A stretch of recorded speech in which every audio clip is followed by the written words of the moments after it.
Vishy comes in. A handshake between these two legends, having played the World Championship match back in 1995. 30 years later, they once again sit opposite each other in this epic clash. But not traditional chess, no opening theory, just pure brutal chess on the board. He goes e6 and now g3, activating the bishop here, Vishy. And Garry can strike in the center with d5, the pawn being supported by the queen. He does play d5. Vishy plays pawn to f4. The players have played 2 rapid games with this position, so they are aware of some nuances. They are aware of how this position would shape up. And yeah, it's all tied up right now at 1-1 as both the rapid games ended in draws. Garry taking his time in the opening, not rushing it. Vishy at 5 minutes and 5 seconds. And maybe Garry's thinking about whether he should take on e4, get his knight out to f6 perhaps. Maybe even go g6, activating the bishop. This bishop could come to c6, knight to c6, so many options. And you have no opening theory to help you. And I think it's a good decision by Garry that he's taking time. He takes the pawn after nearly a minute of thought. Bishop takes e4 by Anand as he attacks the pawn on h7. g6 played, opening up the bishop here. And now this is the square which is slightly weak. You can see here the bishop and the queen looking here. The knight can jump in. So maybe it makes sense to either go c3, d4 or just d3. He goes knight to c3, Vishy. Brings his knight out. Garry brings his bishop out to c6, offering a trade. You can take on c6, but then the black knight would develop. The position is roundabout equal in the opening. Black can move the queen and then, long castle here. Bishop f3 by Vishy. He brings his bishop 1 square back so that if you take, he can develop with the knight in the center. That's the idea. But I like what Garry does next. He goes knight e7. He wants to play his knight to f5 and then look at the d4 square. That's his plan. And Vishy needs to be careful here. He goes queen e2. No, actually he goes bishop f2. He is controlling the d4 square to some extent. And now, what's Garry going to continue with? He goes knight f5, looking at the d4 square. And Anand now can't push d4. The knight is coming in. If you take on c6, the other knight takes and comes to c6. So white's position looking a bit shaky here. I mean, d3 is maybe possible just to move 1 square ahead. And that's the reason why Vishy has now sunk into a thought, and I think rightly so. Maybe one of the ideas that he can do is to take on c6 and then get his knight out to f3. But he goes queen e2. And in a way, he does allow Garry to play knight to d4, attacking the bishop and the queen when he's ready to give up his bishop. So Garry Kasparov is assessing the dangers of this move, knight d4. It seems like a good move because, taking on f3 means that white simply develops the knight. And this is what Garry would not want to do. I think for him, it's much better to just play knight d4. He does play it, knight to d4, bishop takes d4, and now if bishop takes d4, just take on c6 and get your knight out. So maybe taking with the queen makes a lot of sense. It also clears the path for the king to short castle. So in a way, it's a very useful move there to take with the queen. And Kasparov, needing to make this decision, also takes his time here and takes it. Queen takes d4 with 2 minutes 50 seconds. Vishy long castles here and gets his rook to d1. Garry gets his king to g8. It's short castling here for black. And Vishy can start now to push his pawns on the king side, but instead he takes on c6, allowing Garry to get his knight out. Knight to f3 played, attacking the queen. Where will the queen retreat? Goes back to b6, eyeing the b2 square along with the bishop here. And Vishy could very well go h4, he could go g4. Many good moves in this position that he has. And well, for Garry, maybe the idea is rook d8, knight d4, trade off pieces, keep his pieces in the center. And it is around even right now. The time is running.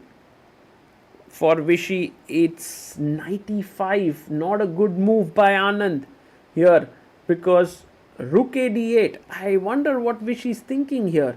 He goes queen e4. Maybe he wants Garry to take on e5. He's forcing it, but the e5 pawn would be weak. Look at this. Knight e5, f e5, and I think Vishy is hoping that the f7 pawn is weak, the f6 square is weak. But black has a lot of counterplay. Rook d4, rook d8. So there's also another idea. You can first push f5 and then take on e5. Then you don't even have the weakness on f7, and that's exactly what Garry does. f5, excellent move there by Garry Kasparov. And Vishy Anand is definitely a bit nervous here. He comes back queen e2.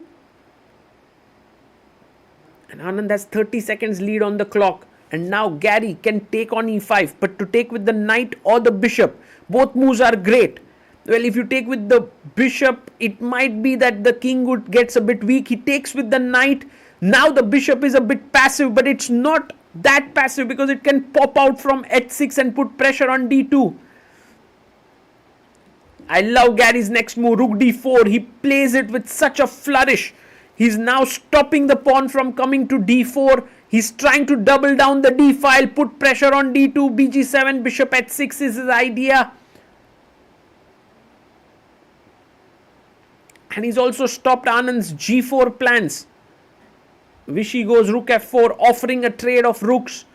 And Garry can take on f4, but better bring the rook into the game. Rook f d8 played. And I keep on reiterating this fact of bishop g7, bishop h6, putting pressure here. He takes on d4. And now queen takes d4 is very strong, because it keeps an eye on the e5 pawn as well. Yes, he takes queen d4. And Anand goes rook e1. He defends the pawn on e5. And notice that Garry does not have any tactics right now. Bishop e5, queen e5. So c6 played by him. He's looking for b5, b4. That's the plan, to push the pawn down the board. And what is Anand going to do next? Maybe one of the plans is queen e3 here.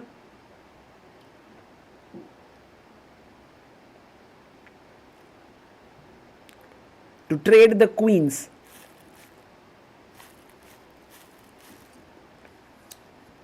Yes, he does it. He plays queen to e3.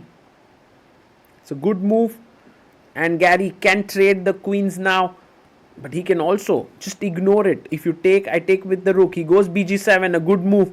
Threatening to take, and then bishop h6. Anand at 1 minute 50 seconds. Garry at 1 minute 36 seconds.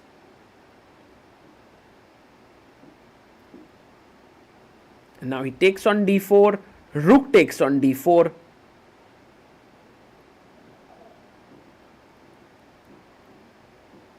And now if you play knight e2, the problem is you have rook e4 pinning here and you lose the e5 pawn. So that's not a good idea, which is the reason why he takes the e4 square into control with d3. And maybe a very good move now is king f7.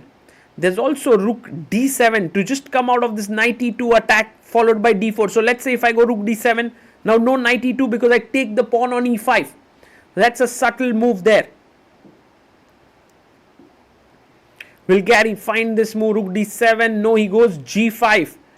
And his point is that after knight e2, he wants to play maybe rook a4, attacking the a2 pawn, and then pick up the e5 pawn. That's maybe what he wants to do. So Vishy calmly plays a3, and now he's threatening knight e2 and d4. So Garry must go back with his rook. Rook d7, a very good defensive and a prophylactic move. And then he can come up with his king. He can play h5, h4. He has unlimited play, but he goes king f7, and Vishy instantly plays knight e2. This is the move that Vishy wanted. This is the move that he wanted in this position. d4 now coming up. Garry has lost all his edge. Look at him there. He's so unhappy. Rook goes back to d7, d4. Anand has 30 extra seconds on the clock. He plays c3. And all of a sudden, White's position has freed up. The king can move upwards, pawn takes pawn. He takes back with the pawn. And the king moves up. The rook comes in. The queenside pawns start rolling. Yes, true, Garry still has his mobile kingside majority. He needs to use it. He needs to make use of it, but he's taking a lot of time. And he's not happy. h5 played with 36 seconds. King moves up to c2. And what next now? Do we go g4? He plays bishop h6.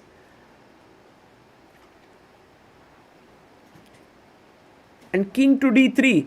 Moving his king in. Pawn to g4 played.